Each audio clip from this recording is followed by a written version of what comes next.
We'll be going over the IRS Interactive Tax Assistant tool that helps taxpayers determine whether or not they can deduct their moving expenses. So only certain taxpayers can deduct moving expenses. We do cover this in a little bit more depth on IRS Form 3903, which covers moving expenses. But this interactive tax assistant tool will help you work through that. So what you'll need is the types and amounts of your moving expenses, as well as any amounts of moving expense reimbursements as shown on your Form W-2. So generally, you can only claim, if you're eligible, you can only claim a deduction for moving expenses that you were not reimbursed for. So if you receive reimbursement on your entire move, you can't then turn around and claim it as a deduction on your tax return. So this tool is only designed by the IRS for U.S. citizens or resident aliens. If you're a non-resident or a dual status alien, you'll need to go to the international taxpayer section right here on the IRS website. So again, this is not tax advice. This isn't legal advice. It is simply an interactive tool that will help you navigate through the process of determining, in this case, whether or not your moving expenses are tax deductible. So let's go ahead and begin. All right, so as of the time of this recording, the most recent tax year information, or most recent tax year, was for 2022. We're going to go ahead and select that. So the first question, did you move due to a military related issue? So only certain types of taxpayers are able to do this, and we'll walk through them. So military personnel that relocated based on a permanent change of station move, and the permanent change of station has to be at least 50 miles from their previous location. So let's go through that one, and then let's just say that we moved within the United States. So you would list all of these things. Did you pay for, household goods, all of these costs, and then you would hit, continue. Did you stop over, make side trips for sightseeing? In this situation, let's just pretend we didn't. It was a straight up military move. We didn't get reimbursed for any of those. And then in this case, you can deduct your moving expenses. So, and all the ones that I checked. So the cost of packing, creating, and transporting your household goods, the cost of connecting or disconnecting utilities, shipping your car, your pets, storage expenses, lodging expenses, not meals, however, car transportation, and then transportation expenses other than your car.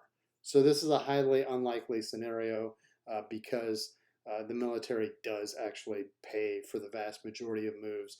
In addition, you can even be reimbursed by the military for what they call do-it-yourself moves, or a partial do-it-yourself move, where maybe you have a lot of your household goods moved for you by movers that the military pays for, but then you rent a U-Haul trailer and you take a few items with you. You would be able to be reimbursed by the military for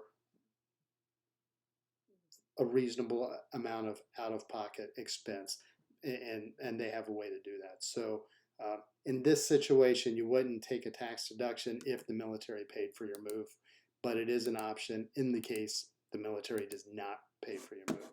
So let's check out another example. Let's say that we weren't in the military. Nope. I'm sorry, I'm going to have to probably back out of this and then come back in.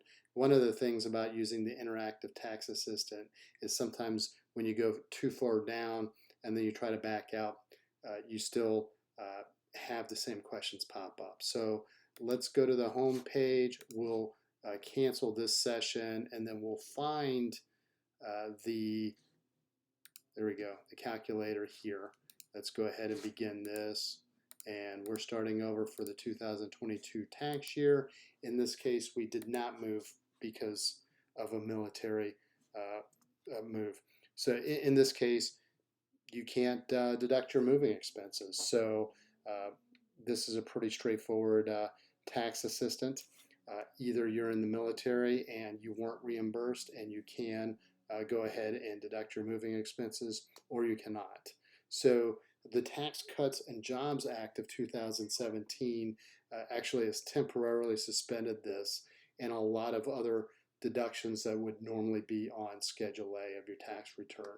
So that suspension is due to end with tax year 2025, in which case, unless there's a further move by Congress, this moving expense deduction would reappear for most taxpayers.